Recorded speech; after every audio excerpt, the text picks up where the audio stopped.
Assalamualaikum warahmatullahi wabarakatuh. Selamat siang semuanya, salam kenal. Nama saya Muhammad Rifes Budiman, absen 23, kelompok 1 di kelas 1 di SMA N 20 Jakarta. Salam kenal, silakan. Perkenalkan, nama saya Rahmat Alfian Nugroho, nomor absen 28. Perkenalkan, nama saya Isya, absen 15. Perkenalkan, nama saya Suci, absen 36. Perkenalkan, nama saya Amelia Rahmani, absen 27. Dalam video ini kita akan membahas soal PPKN yang dibuat oleh kami semua. Betul. Jadi total ini ada sekitar 30 soal dari materi NKRI dan Bhinneka Tunggal Ika. Bab soal ini kita ada bab 3 dan bab 4 seperti saya ngomongin tadi. Yuk, berita lama-lama, kita langsung ke videonya. Check it out.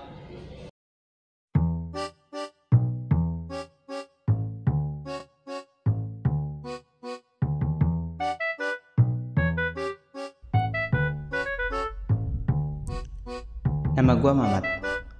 Gua anak 21 dan bermimpi menjadi guru PPKN.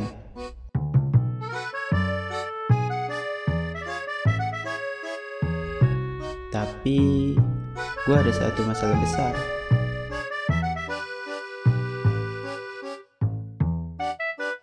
Gua sebenarnya nggak jago dalam mata pelajaran PPKN. Hari ini gua mau belajar PPKN lewat soal dan gue cari cara untuk mempelajari materinya.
Waduh, ternyata ini soal susah-susah juga ya.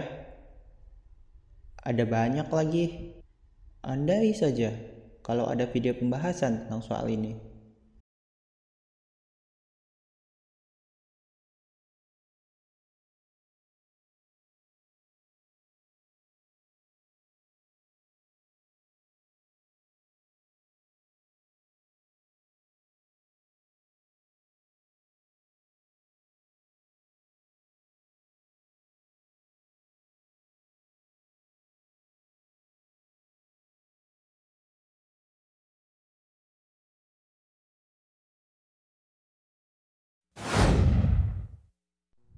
Assalamualaikum warahmatullahi wabarakatuh.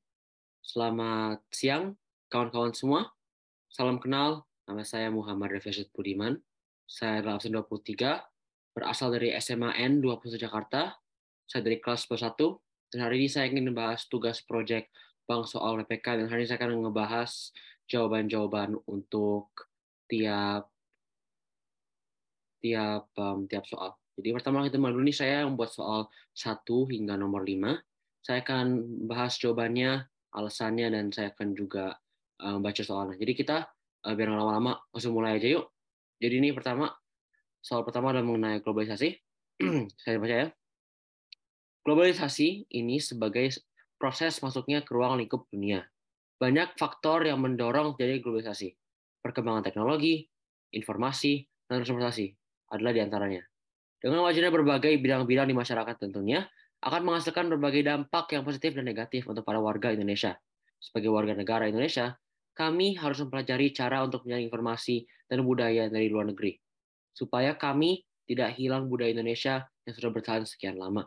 Ini ada tabel di sini nih, kita baca dia. 1 adalah pengembangan pendidikan, 2 kesenjangan sosial yang semakin tersingkap, 3 pola hidup konsumtif, 4 eksploitasi sumber daya alam, 5 individualisme berlebihan, 6 adaptasi etos kerja dan kemandirian, 7. Perubahan pola pikir, dan 8. Tingkat kehidupan yang lebih baik.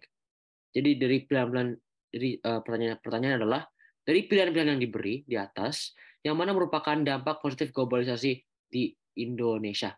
Ada kata kunci di sini yaitu bukan. Jadi ya kita cari bukan dampak positif globalisasi. Dan jawabannya kita bisa lihat di sini ada 2356, 2345, 2678, 1235, dan 1238. Dan berdasarkan di sini pilihannya di sini ya cek ya. 1, pengembangan pendidikan itu hal yang positif, jadi bukan itu. Kedua, kesenjangan yang sosial semakin tersingkap, iya itu betul, jadi kita akan highlight di warna kuning. Pola hidup konsumtif, iya itu hal yang negatif, jadi kita akan highlight lagi. Eksploitasi sumber daya alam, iya betul, jadi kita akan highlight lagi. Dan setelah itu ini filosofi berlebihan, iya itu juga benar. Jadi kita di sini ada 4 pilihan doang maksimal, jadi sudah jelas jawabannya ada 2, 3, 4, dan 5. Jadi seperti pengantar yang tadi dijelaskan oleh soalnya, menghasilkan banyak dampak seperti positif dan negatif kan kawan-kawan semua. Dapat terlihat bahwa pilihan-pilihan yang tepat dan kuncinya itu merupakan bukannya. Mungkin teman-teman bisa ke salah pilih dan pilih 1, 6, 7, 8. Tapi bukan dikarenakan opsi semua itu positif, dan 2, 3, 4, dan 5 merupakan opsi yang betul dan negatif semua. Dan jadi jawaban yang benar adalah B.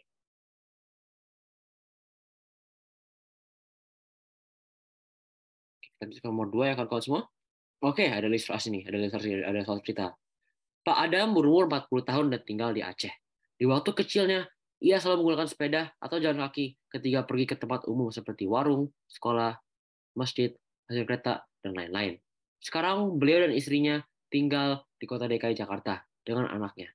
Sekarang, dikarenakan globalisasi, anak Pak Adam mendapat ke tempat secara mudah dengan cara memesan ojek ketika ia harus pergi ke suatu tempat yang jauh.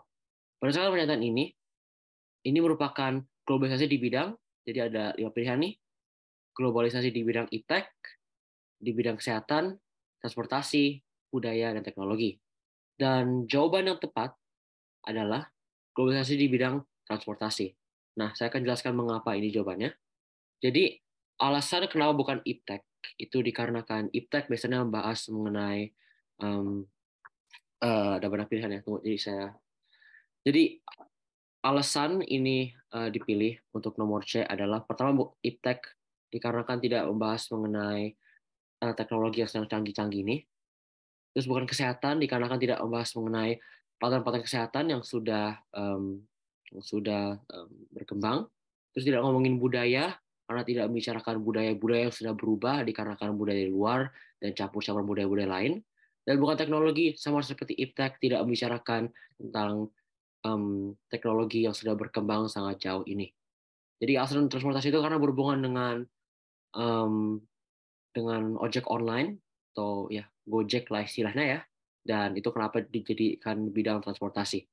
Dan juga diomongin sejak awal nih ya mengenai kayak transportasinya Pak Adam, yaitu sepeda atau jalan kaki, dan dikarenakan globalisasi dan jalan waktu telah berubah, dan sekarang sudah menggunakan yang lebih canggih, yaitu dengan aplikasi Gojek.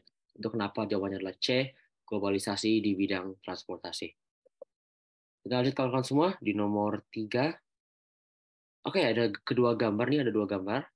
Indonesia merupakan satu negara multikultural terbesar di Indonesia. Jadi ini soal multikultur dan budaya di Indonesia. Kemajuan Indonesia dapat dilihat dari sisi agama, budaya, bahasa, etnis, dan adat istiadat. Kemajuan Indonesia tergambar dalam Bhinneka Tunggal Ika, yang berarti berbeda-beda tapi tetap bersatu. Ini merupakan keragaman Indonesia dapat membawa berkah dan pula membawa bencana.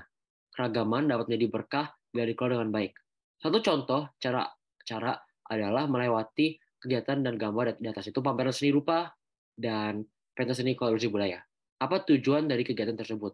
Jadi ini ada 2 gambar. Ini adalah pameran seni rupa, dan yang ini nih yang ada anak-anak lagi foto-foto, ada gambar-gambar, sorry. Dan ini ada para penari-penari. Ini merupakan pentas seni kolaborasi budaya. Jadi ada beberapa pilihan nih. A, sebagai media mengenal budaya dan suku yang ada di Indonesia bagi para pembaca, untuk memamerkan karakteristik dan ciri budaya masing-masing dari seniman. B. Sebagai penonton dan menghibur untuk para penonton, dan untuk memamerkan mengapa budaya NTT budaya yang paling bagus dari budaya yang lain. C. Sebagai media untuk mengenal budaya-budaya yang ada di Indonesia bagi para penonton, dan untuk memamerkan karakteristik dan ciri budaya masing-masing seniman. D. Untuk memamerkan mengapa budaya Jawa, Sumatera, dan Papua budaya yang paling bagus dari budaya yang lain, dan sebagai media untuk mengenal budaya-budaya lain yang ada di Indonesia. Dan E. Untuk memamerkan karakteristik dan ciri-ciri budaya masing-masing dari seniman, dan sebagai media untuk mengenal budaya masing-masing yang ada di Indonesia bagi para penonton. Jadi kawan-kawan semua, marilah kita pilih coba ini satu persatu mengapa yang mana benar. Pertama A. Sebagai media mengenal budaya dan suku yang ada di Indonesia bagi para pembaca. Oke, pembaca. Ini salah dikarenakan ini adalah gambar dan seharusnya untuk dilihat. Jadi di sini kita di sini nih nomor C nih penonton, ini pembaca. Ini salah dan bukan ini jawabannya. Jadi ini kita salahin ya. A bukan, A salah. Terus B, sebagai media menonton dan menghibur untuk para penonton dan untuk memamerkan mengapa budaya NTT. Nah, ini hanya satu budaya doang, harusnya semua budaya, jadi itu salah. C, sebagai media untuk mengenal budaya Indonesia bagi para penonton dan untuk memamerkan karakteristik dan ciri budaya masing-masing seniman. Nah, ini hampir betul, tapi salah. Kenapa? Karena di urutan soal ini tuh adalah pameran seni rupa dan pentas seni kolaborasi budaya. Jadi pameran seni rupa dulu, baru pentas seninya. Dan di sini itu salah dikarenakan ya seharusnya yang ini dulu, yang di awal, dan ini yang pilihan kedua. Jadi sayangnya C salah. Baiklah. D salah juga dikarenakan membahas budaya Jawa, Sumatera, dan Papua doang dan tidak yang lain. Dan terakhir E, untuk memamerkan karakteristik dan ciri budaya masing-masing dari seniman dan sebagai media untuk mengenal budaya-budaya yang Indonesia bagi para penonton. Ini betul dikarenakan sesuai urutan dan mendeskripsikan mengenai pentas seni dan pameran seni rupa. Jadi jawabannya adalah E, untuk memamerkan karakteristik dan ciri-ciri budaya masing-masing. Lanjut kawan-kawan semua, nomor 4. Dengan perkembangan teknologi informasi dan transportasi, membuat orang berinteraksi dan berkomunikasi dengan sama lain dari berbagai belahan dunia. Hal ini membawa konsekuensi adanya pertukaran budaya di kancah global. Pertukaran budaya ini sangat mungkin berpotensi menimbulkan konflik. Konflik dapat dicegah dengan munculnya kesadaran bahwa setiap orang harus mampu dan mau memahami budaya orang lain yang berbeda dengannya. Ini disebut dengan lintas budaya atau cross-cultural understanding. Berdasarkan ilustrasi ini, apa tujuan pemahaman lintas budaya atau cross-cultural understanding? Jadi ada A untuk mengeratkan sama kelompok lain untuk menghindari timbulnya konflik antar sesama. B, untuk mempelajari berbagai perbedaan kelompok-kelompok di Indonesia untuk ulangan harian sekolah. C, untuk memahami sesama lain dan menukarkan informasi mengenai budaya yang paling estetis. D, untuk membuat teman-teman baru dari berbagai suku dan agama. E, untuk mengetahui mana kelompok yang paling kuat dan yang paling lemah. Jadi dari semua ini itu, jawaban yang paling tepat adalah A, untuk mengeratkan sesama kelompok dan untuk menghindari timbulnya konflik antar sesama. Jadi saya bahas dulu ya, kenapa yang lain salah. B, untuk mempelajari perbedaan kelompok-kelompok di Indonesia untuk ulangan harian sekolah doang. Nah, kawan-kawan semua, kalau mempelajari budaya orang lain, ingat bukan untuk ulangan harian doang, ada banyak manfaat-manfaat lainnya. Jadi tolong diambil faedahnya. Jadi ini jelas-jelas salah. Terus C, untuk saling memahami sesama lain dan menukarkan informasi mengenai budaya yang paling estetis. Nah, ini sebenarnya bisa tepat, tapi budaya yang paling estetis, walaupun iya kita bisa banding-bandingkan kayak gitu, ini tidak tepat. D, untuk membuat teman-teman baru dari berbagai suku dan agama. Nah, betul ini banyak manfaatnya, tapi sayangnya kurang tepat dikarenakan hanya terlalu spesifik. E, untuk mengetahui mana kelompok yang paling kuat dan yang paling lemah. Nah, kita di sini walaupun bisa ngebanding-bandingin, sebaiknya tidak dilakukan, dan ada hal lain yang dapat dimanfaatkan saat mempelajari budaya-budaya dan melakukan pemahaman lintas budaya. Jadi jawabannya yang jelas adalah A dan E salah. Baiklah, kita di soal terakhir.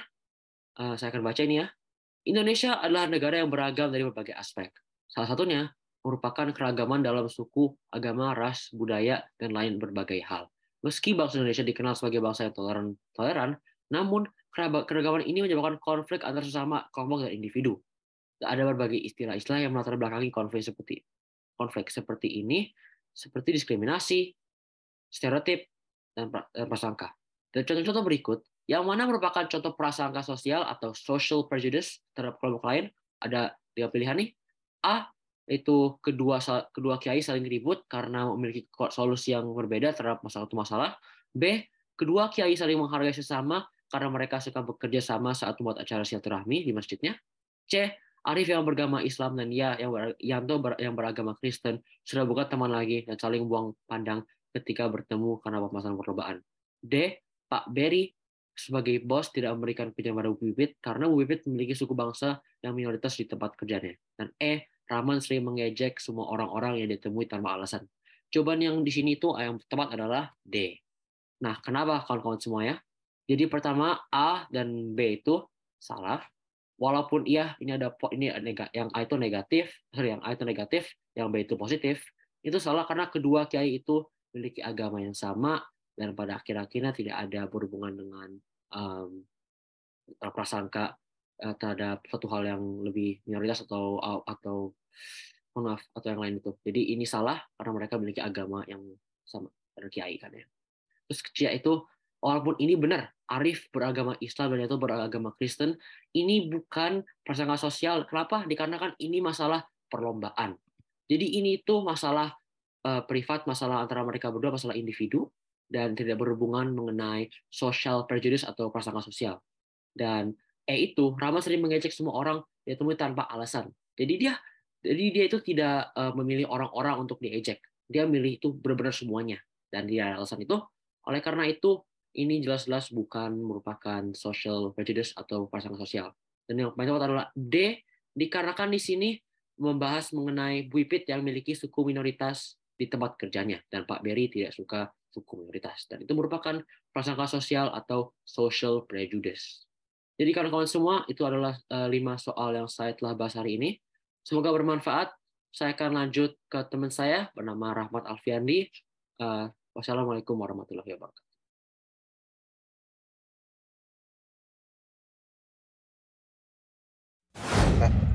Assalamualaikum warahmatullahi wabarakatuh.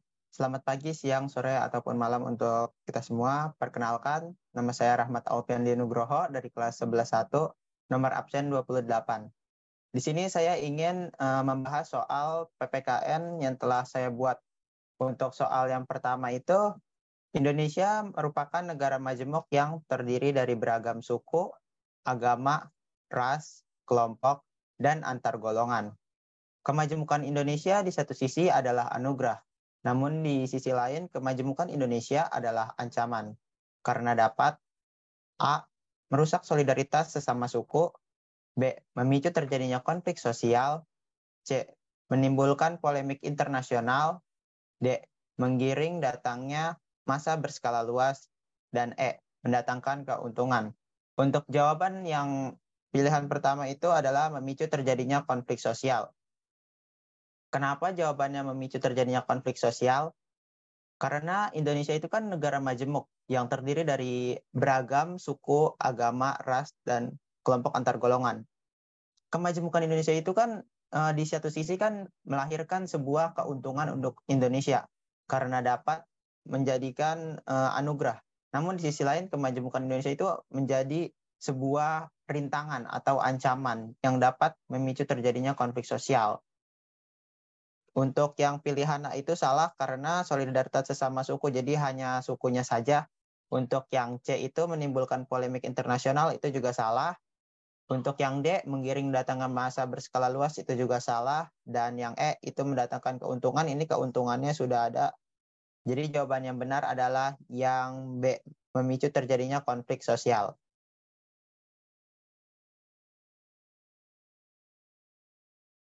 Oke.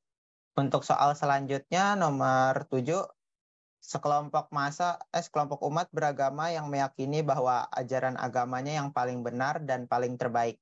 Mereka hanya mau bergaul dan berkomunikasi dengan sesama pemeluk agama yang sama. Menciptakan eksklusivitas dalam kelompok beragama, dampak hal tersebut dalam kehidupan bermasyarakat antara lain, yang A, meningkatkan toleransi antar umat beragama di Indonesia, yang B, meningkatkan keyakinan terhadap ajaran agama yang dianutnya. Yang C, maraknya intoleransi dan berkembangnya kelompok radikal. Yang D, minimnya diskriminasi terhadap penganut ajaran agama di luar kelompoknya. Dan yang E, meningkatnya rasa menghormati antar umat beragama. Untuk jawaban nomor 7 itu yang C, maraknya intoleransi dan berkembangnya kelompok radikal. Kenapa jawabannya yang C? Karena eksklusivitas kelompok beragama itu berdampak pada kehidupan masyarakat, yaitu munculnya sikap intoleransi dan berkembangnya kelompok radikal. Jadi sikap intoleransi itu dapat terjadi karena kelompok yang merasa kelompoknya paling baik tidak bisa menghormati kelompok lain, seperti menganggap rendah atau buruknya ajaran kelompok lain. Selain itu, kelompok radikal akan muncul karena secara bertahap karena kelompok yang merasa paling baik dan memiliki kekuatan atau kebenaran ajarannya, sehingga mereka pun menginginkan adanya perubahan pada tatanan masyarakat dalam beragama dengan cara kekerasan. Dengan demikian, dampak eksklusivitas kelompok beragama pada kehidupan masyarakat adalah munculnya intoleransi dan berkembangnya kelompok radikal. Oke, untuk nomor selanjutnya, nomor 8. Rasa bangga terhadap bangsa Indonesia yang banyak memiliki berbagai keunggulan banyak digambarkan dalam berbagai lagu. Keunggulan yang dimiliki bangsa Indonesia diantaranya yang A, keramah tamahan penduduk Indonesia yang tidak dimiliki bangsa lain. Yang B, tingkat pendidikan penduduk Indonesia yang masih rendah. Yang C, minat baca generasi muda yang masih sangat rendah. Yang D, perjuangan bangsa Indonesia yang tangguh dalam dalam menghadapi berbagai tatanan dan rintangan. Dan yang E, sikap toleransi yang sangat rendah. Oke, untuk jawaban nomor 8 ini yang D, perjuangan bangsa Indonesia yang tangguh dalam menghadapi berbagai tantangan dan rintangan. Jadi keunggulan bangsa Indonesia itu kan banyak digambarkan dalam lagu-lagu ya. Nah, salah satu keunggulan tersebut adalah tentang perjuangan bangsa Indonesia yang tangguh dalam menghadapi berbagai tantangan dan rintangan. Nah, dari itu kita bisa lihat ada beberapa contoh lagu yang berisi perjuangan bangsa Indonesia. Kayak contoh lagunya tuh lagu kebangsaan Indonesia Raya, lagu Bagimu Negeri, dan lagu Maju Tak Gentar, dan masih banyak lagi. Nah, lagu-lagu tersebut itu mengandung makna semangat juang dalam melawan penjajah dan memperjuangkan kemerdekaan bangsa Indonesia. Jadi untuk nomor 8 sudah jelas jawabannya yang D. Untuk nomor selanjutnya,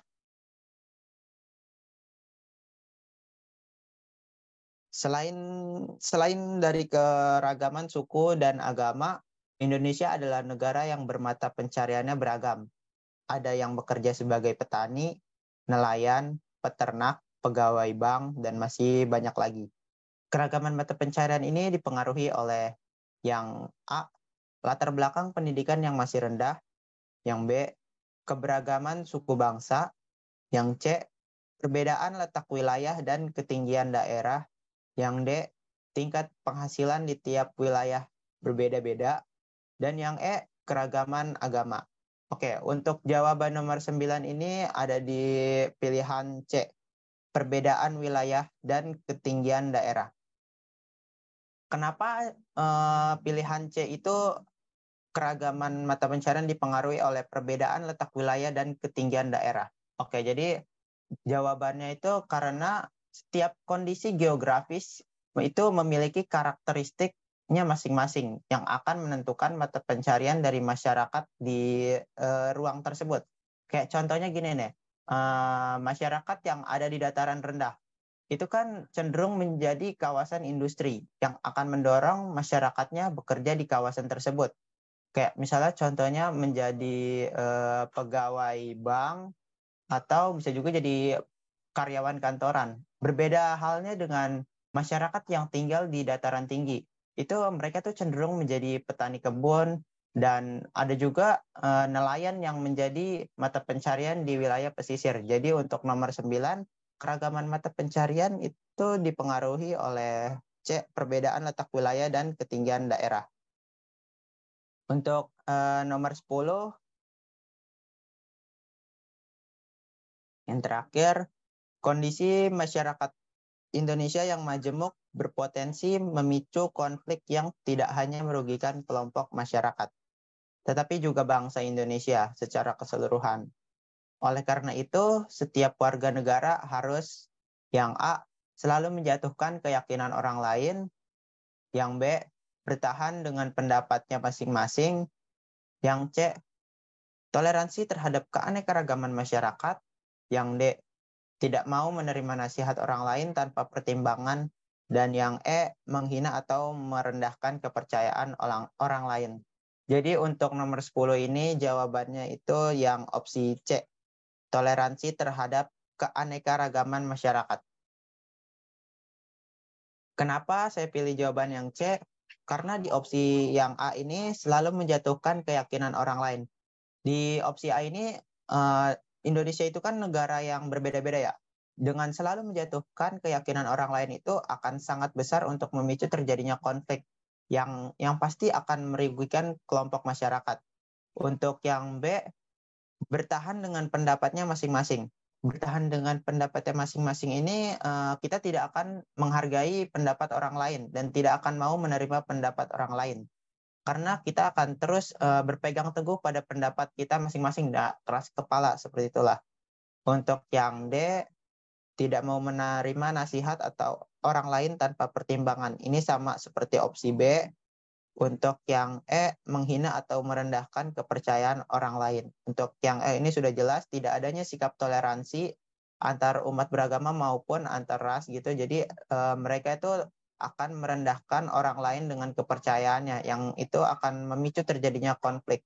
Jadi sudah jelas untuk nomor 10 ini pilihan jawabannya adalah yang C, toleransi terhadap keanekaragaman Indonesia. Oke, itu sekian pembahasan dari saya, kurang lebihnya mohon maaf. Terima kasih.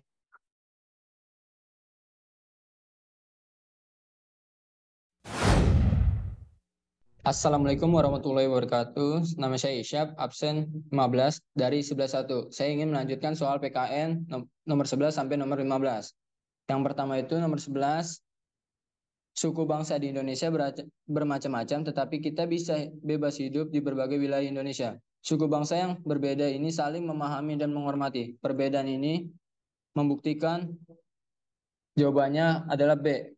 Kenapa? Karena suku bangsa di Indonesia sangat terbuka dengan kedatangan berbagai suku bangsa.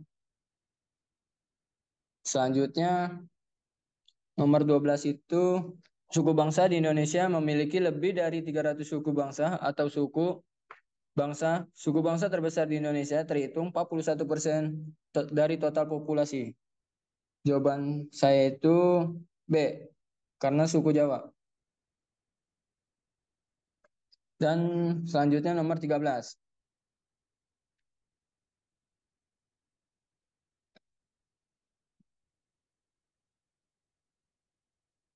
Kita dapat menemukan berbagai macam suku bangsa di Indonesia. Di suatu kota yang disebut sebagai miniatur Indonesia, kota tersebut adalah C, Medan. Yang keempat itu,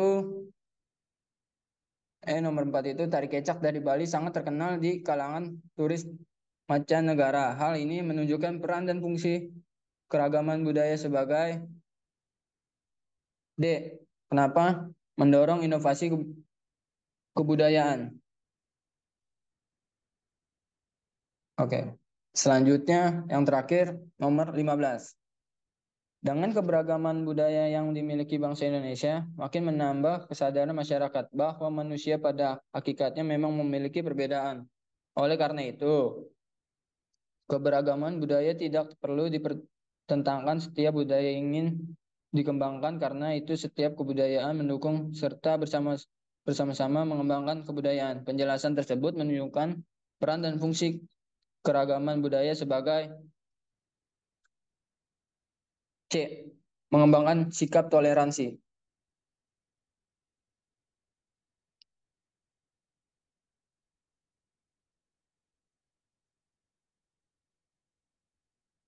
Oke. Sekian dari saya, terima kasih. Begitu dong, Mat.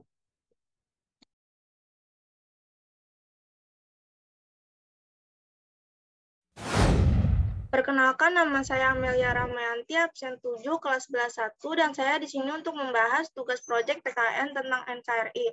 Nomor 1, pada dasarnya integrasi nasional mengandung arti penyatuan berbagai kelompok, budaya dan sosial dalam satu wilayah nasional yang membentuk sosial identitas nasional. Hal tersebut merupakan konsep integrasi nasional secara A. politis, B. yuridis, C. sosiologis, D. antropologis, E. legal formal. Jawabannya adalah B. A. politis. Karena dilihat dalam makna politis, integrasi nasional adalah sebuah penyatuan berbagai kelompok sosial dan budaya ke dalam kesatuan wilayah nasional yang akan membentuk sebuah identitas nasional. Yang nomor 2, integrasi menunjukkan pada proses penyatuan berbagai kelompok budaya dan sosial ke dalam satu kesatuan wilayah. Dalam rangka membentuk suatu identitas nasional, integrasi biasanya mengandalkan adanya satu masyarakat yang secara etnis majemuk dan setiap kelompok masyarakat memiliki bahasa dan sifat-sifat kebudayaan yang berbeda. Pernyataan tersebut dikemukakan oleh A. John Locke, B. Myron Weiner, C. Howard Rogers, D. Nazaruddin Syamsuddin, E. J. Sudjati Jiwandono. Jawabannya B. Myron Weiner. Karena menurut Myron Weiner, integrasi dalam pemaknaan Myron Weiner adalah penyatuan kelompok yang tujuannya tak lain adalah terbentuknya suatu identitas nasional. Nomor 3, momentum yang merupakan konsensus nasional yang merupakan konsep integrasi bangsa Indonesia menjadi suatu bangsa yang resmi dan berdaulat adalah A. Proklamasi Kemerdekaan 17 Agustus 1945, B. Sumpah Pemuda pada tanggal 28 Oktober 1928, yang C. Penetapan Pancasila pada tanggal 17 Agustus 1945, yang D. Menetapkan UUD NRI tahun 1945 pada tanggal 17 Agustus 1945, yang E. dimasukkannya burung Garuda sebagai lambang negara Republik Indonesia. Jawabannya adalah B. Sumpah Pemuda pada tanggal 28 Oktober 1928. Karena maka secara sederhana, kesepakatan adanya penyatuan atau pembaruan suatu bangsa sehingga menjadi suatu kesatuan yang utuh, yaitu Sumpah Pemuda. Karena di dalam Sumpah Pemuda terdapat perjanjian yang menjadikan bangsa Indonesia setanah air, sebangsa, dan sebahasa. Yang nomor 4, di bawah ini yang bukan merupakan faktor pendukung tercapainya integrasi nasional adalah A. adanya tekad serta keinginan untuk bersatu di kalangan bangsa Indonesia, B. adanya rasa senasib dan seperjuangan yang diakibatkan oleh faktor sejarah, C. adanya semangat persatuan dan kesatuan bangsa, bahasa, dan tanah air Indonesia, D. adanya ancaman dari luar yang menyebabkan munculnya semangat nasionalisme ke kalangan bangsa Indonesia. Yang E. adanya ideologi nasional yang tercermin dalam simbol negara yaitu Garuda Pancasila dan semboyan Bhinneka Tunggal Ika. Jawabannya adalah C. Adanya semangat persatuan dan kesatuan bangsa, bahasa, dan tanah air di Indonesia. Jadi yang bukan merupakan faktor pendukung tercapainya terintegrasi nasional adalah C. 5. Sikap dan perilaku warga negara yang dijiwai kecintaan terhadap negara kesatuan Republik Indonesia berdasarkan Pancasila dan UUD Negara RI tahun 1945. Dalam menjamin kelangsungan hidup bangsa dan negara. Pernyataan tersebut merupakan pengertian A. bela negara, B. sistem bela negara, C. pertahanan negara, D. sistem keamanan nasional, E. sistem pertahanan keamanan rakyat semesta. Jawabannya adalah bela negara. Jadi sikap dan perilaku warga negara yang dijiwai kecintaannya terhadap negara kesatuan Republik Indonesia berdasarkan Pancasila dan UUD 1945 dalam penjamin kelangsungan hidup bangsa dan negara merupakan pengertian dari bela negara.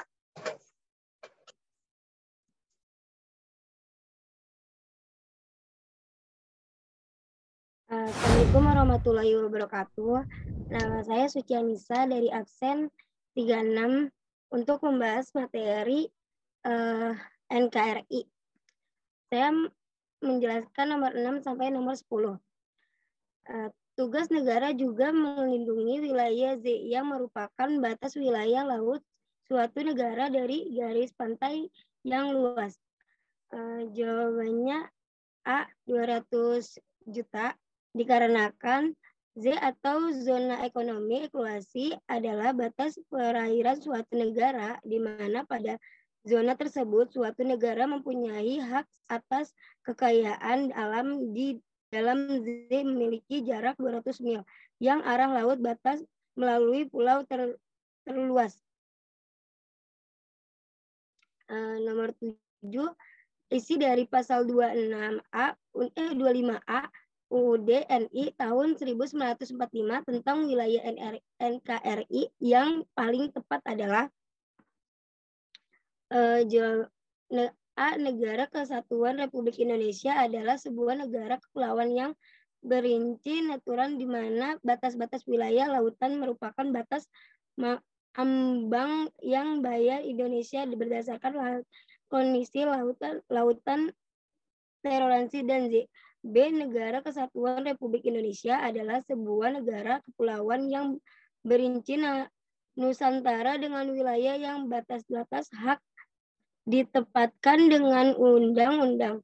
C. Negara Kesatuan Republik Indonesia adalah sebuah negara kepulauan yang berinci Nusantara yang berarti pulau di atas wilayah perairan dengan landasnya kontinen Asia dan Australia. Dan Negara Kesatuan Republik Indonesia adalah sebuah negara kepulauan yang berinci Nusantara di mana wilayah ditempatkan berdasarkan luas wilayah Nusantara ketika zaman Majapahit dan Sriwijaya. Negara Kesatuan Republik Indonesia adalah sebuah negara kepulauan yang berinci Nusantara dengan keragaman budaya dan etnis. Saya memilih B dikarenakan jawaban semuanya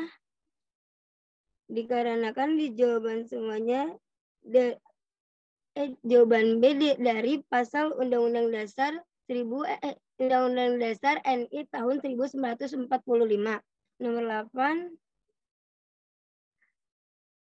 Ketentuan tentang kewarganegaraan diatur dalam Undang-Undang Dasar Negara NRI 1945 pasal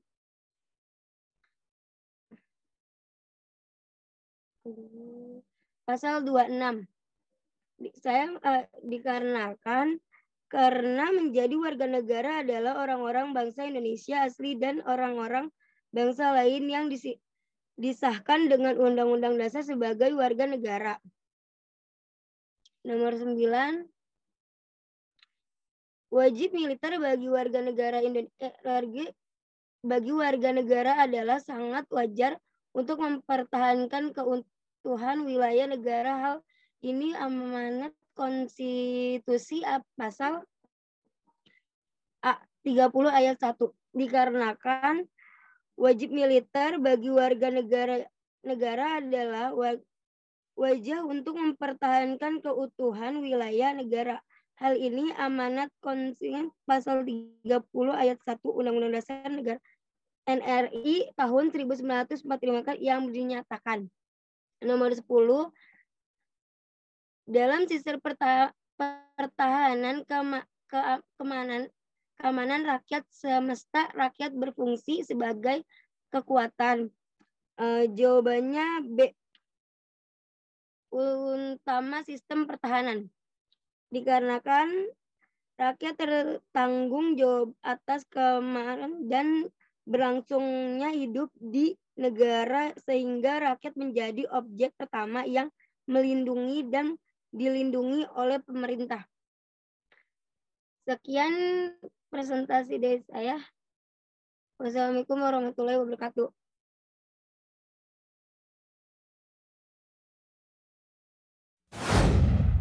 Assalamualaikum, nama saya Erli Raisti Friana, kelas 11-1, absen 11. Saya akan membahas dari nomor 11 sampai nomor 15. Nomor 11, berikut alasan mengapa usaha pembelaan negara penting dilakukan oleh setiap warga negara Indonesia kecuali A. Untuk mempertahankan negara dari berbagai ancaman, B. Untuk menjaga keutuhan wilayah negara, C. Merupakan cara untuk membentuk negara baru. D. Merupakan kewajiban setiap warga negara. Dan E. Sebagai panutan dari pahlawan pejuang bangsa. Jawabannya C. Merupakan cara untuk membentuk negara baru. Karena pilihan jawaban tersebut bukan merupakan tujuan dari perilaku bela negara. Akan tetapi, pilihan jawaban tersebut merupakan tujuan dari perilaku seseorang yang tidak mau bela negara. Sikap bela negara merupakan salah satu kewajiban yang dimiliki dan harus dilakukan oleh setiap warga negara, termasuk seorang pelajar atau seorang guru. Setiap warga negara, khususnya warga negara Indonesia, harus melakukan sikap bela negara sesuai dengan profesi atau peranan dalam masyarakat dan kemampuan yang dimilikinya. Lanjut nomor 12. Gangguan terhadap kepentingan pertahanan negara Indonesia di masa depan meliputi sebagai berikut kecuali A. Terorisme internasional yang memiliki jaringan lintasan negara. B. Bencana alam dan dampak terhadap keselamatan bangsa. C. Kegiatan imigrasi gelap yang menjadikan Indonesia sebagai tujuan maupun batu loncatan ke negara lain. D. Ancaman disintegrasi negara Indonesia. Dan E. Gerakan separatis yang berusaha memisahkan diri dari NKRI. Jawabannya adalah yang D. Ancaman disintegrasi negara Indonesia. Karena dapat memperkirakan ancaman dan gangguan terhadap kepentingan pertahanan negara Indonesia di masa datang yang benar, separatis, aksi radikalisme, dan senjata lintasan. Lanjut nomor 13. Ancaman merupakan setiap usaha atau kegiatan baik dari dalam maupun dari luar yang dinilai dapat membahayakan kedaulatan dan keutuhan wilayah suatu negara serta dan warga negara. Bentuk ancaman terhadap negara ada beberapa macam. Salah satunya yaitu ancaman di bidang militer. Yang termasuk ancaman di bidang militer yaitu A. Perdagangan narkoba. B. Banyaknya tindakan korupsi. C. Agresi, spionase, dan sabotase. D. Kegiatan imigrasi gelap atau ilegal. E. Penangkapan ikan di laut secara ilegal. Jawabannya yaitu C. Agresi, spionase, dan sabotase. Karena ancaman merupakan setiap usaha atau kegiatan baik dari dalam maupun dari luar yang dinilai dapat membahayakan kedaulatan dan keutuhan wilayah suatu negara, serta juga dapat berbahaya bagi keselamatan bangsa dan warga negara. Bentuk ancaman terhadap negara ada beberapa macam, yaitu satunya yaitu ancaman di bidang militer. Yang termasuk ancaman di bidang militer yaitu agresi, spionase, dan sabotase. Lanjut 14. Setiap dan kegiatan baik dari dalam negeri yang dinilai membahayakan kedaulatan negara, keutuhan wilayah negara, dan keselamatan segenap bangsa disebut A. Perang, B. Ancaman, C. Hambatan, D. Tantangan, dan E. Gangguan. Jawaban yang tepat adalah ancaman, B. Karena ancaman militer adalah ancaman yang menggunakan kekuatan bersenjata yang terorganisasi yang dinilai mempunyai kemampuan yang membahayakan kedaulatan negara, keutuhan wilayah, dan keselamatan segenap bangsa. Ancaman militer dapat membentuk agresi oleh negara lain. Nomor 15. Upaya mempertahankan keutuhan negara dari ancaman merupakan perilaku warga negara Indonesia karena dijiwai oleh rasa A. Bersaing dengan orang lain, B. Kecintaan terhadap tanah air, C. Bangga pada diri sendiri, D. Dendam pada penjajahan, dan E. Kasihan pada pemerintah. Jawaban yang tepat adalah yang B. Kecintaan terhadap tanah air. Karena seluruh bangsa Indonesia mewaspadai segala bentuk ancaman terhadap bangsa dan negara. Karena rasa kecintaan terhadap bangsa dan negaranya sehingga rela berkorban demi bangsa dan negara. Sekian dari saya. Wassalamualaikum warahmatullahi wabarakatuh.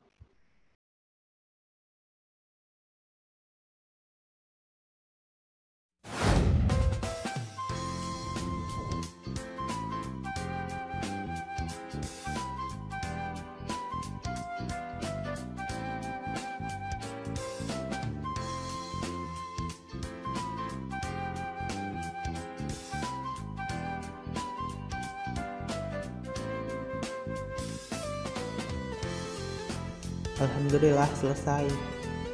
Gue bisa belajar banyak hal abis ngerjain soal dan nonton video pembahasan itu. Gue yakin gue akan sukses. Baiklah, kawan-kawan semua, itu semua dari video pembahasan soal PKN kita. Semoga bermanfaat dan berguna bagi yang para penonton. Sekian dari kita. Dadah. Assalamualaikum warahmatullahi wabarakatuh. Dadah. Sekian.